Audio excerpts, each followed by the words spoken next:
Assalamualaikum warahmatullahi wabarakatuh. Selamat pagi anak-anak semua. Alhamdulillah bertemu kembali dengan pelajaran bahasa Indonesia.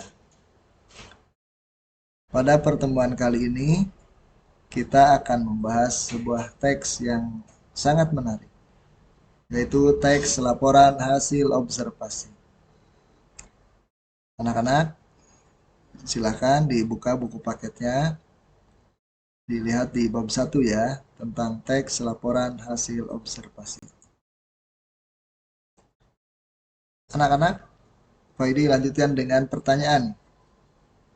Tahukah kalian apa itu observasi? Ya, silakan pikirkan sejenak. Apa itu observasi?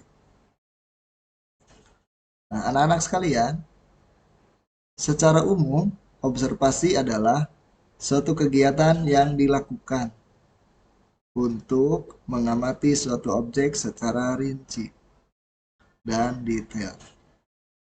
Jadi, observasi itu aspek yang paling utamanya adalah pengamatan.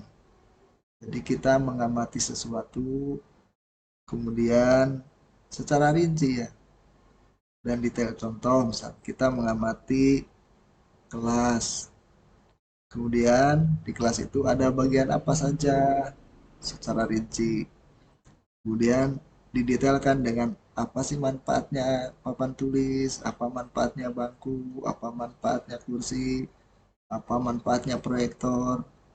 Nah, itu adalah merupakan bagian-bagian secara rinci dari tempat yang kita observasi, yaitu tentang kelas. Berikutnya anak-anak sekalian, jadi objek yang menjadi bahan observasi itu bisa berupa benda, ya. Contohnya yang tadi, observasi kelas.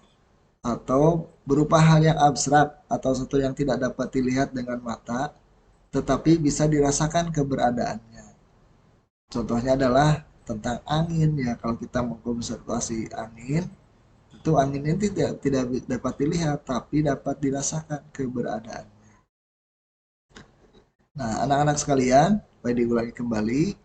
Secara umum, observasi adalah suatu kegiatan yang dilakukan untuk mengamati suatu objek secara rinci. Anak-anak, kita masuk ke pengertian teks laporan hasil observasi. Teks laporan hasil observasi adalah teks yang berisi penjabaran umum atau laporan hasil pengamatan terhadap objek secara detail. Jadi anak-anak sekalian, misalnya tadi kita melakukan observasi tentang bagaimana kondisi kelas. Kemudian diamati kondisi kelas itu. Kemudian dibuat teks laporan hasil observasi tentang pengamatan kelas, misalnya kelas 10.5. Nah, dibuat laporannya hasil pengamatan itu. Nah, kita setelah melakukan pengamatan dan membuat laporannya, maka disebut teks laporan hasil observasi. Anak-anak sekalian, objek apa saja yang dapat kita amati? Contohnya di sini, di dalam buku paket ya disebutkan contohnya adalah hewan, tumbuhan, ada benda-benda, ada tempat, kegiatan, serta objek-objek lainnya. Seperti tadi, ketika kita mengobservasi kelas berarti termasuk mengobservasi tempat. Nah, anak-anak sekalian, setiap teks memiliki ciri tersendiri. Nah, sekarang apa sih ciri yang paling mendasar pada teks laporan hasil observasi? Ciri yang paling mendasar adalah satu, bersifat objektif. Jadi, apa maksudnya objektif? Objektif itu maksudnya adalah apa adanya. Jadi yang namanya juga laporan observasi harus bersifat objektif, apa adanya. Apa yang kita amati tentang benda itu secara global dan universal. Bahwa yaitu teks laporan observasi itu bersifat apa adanya, tidak dibuat-buat, bukan merupakan hasil imajinasi penulis. Berikutnya, objek yang akan dibicarakan atau dibahas adalah objek tunggal. Jadi kita mengamati itu sifatnya hanya satu objek, misalkan tadi tentang kelas. Tentang kelas saja. Namun kelas itu tentu memiliki bagian-bagian, tapi tetap objek observasinya adalah fokus utamanya tentang kelas.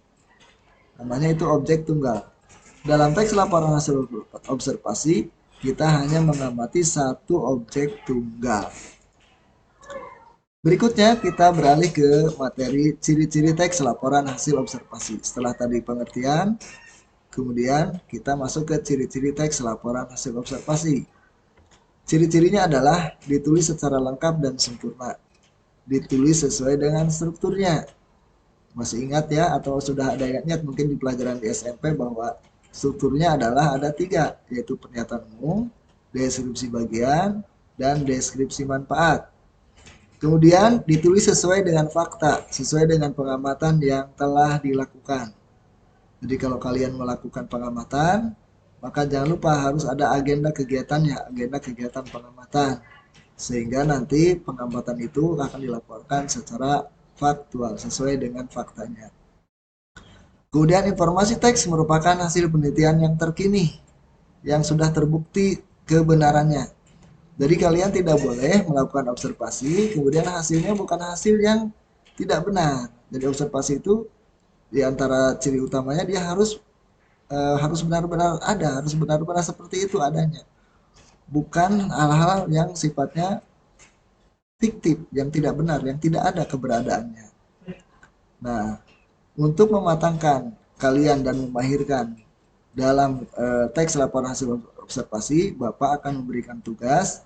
Kelas ini dibagi 6 kelompok dan masing-masing melakukan pengamatan terhadap objek-objek yang ada di sekitar sekolah, yaitu ruang perpustakaan, ada ruang UKS, kemudian ada kantin, kemudian ada lapangan, ada musola, toilet, dan boleh juga ruangan kelas. Anak-anak, mari kita sekarang membagi kelompok ya. Kelas ini dibagi menjadi 6 kelompok. Pak Edi minta bantuan ketua kelas untuk membagi kelompok menjadi 6 kelompok. Kemudian setelah itu kalian nanti akan diundi untuk mendapatkan lokasi-lokasi observasi apa saja yang akan kalian observasi. Dan yang paling penting adalah hasil observasinya kalian tuangkan dalam 2 model ya. Yang pertama adalah membuat video observasi, kemudian yang berikutnya adalah PPT observasi, jadi berupa karya tulis berupa PPT, kemudian berikutnya membuat audio visual berupa video laporan hasil observasi. Demikian anak-anak, selamat mengerjakan tugas.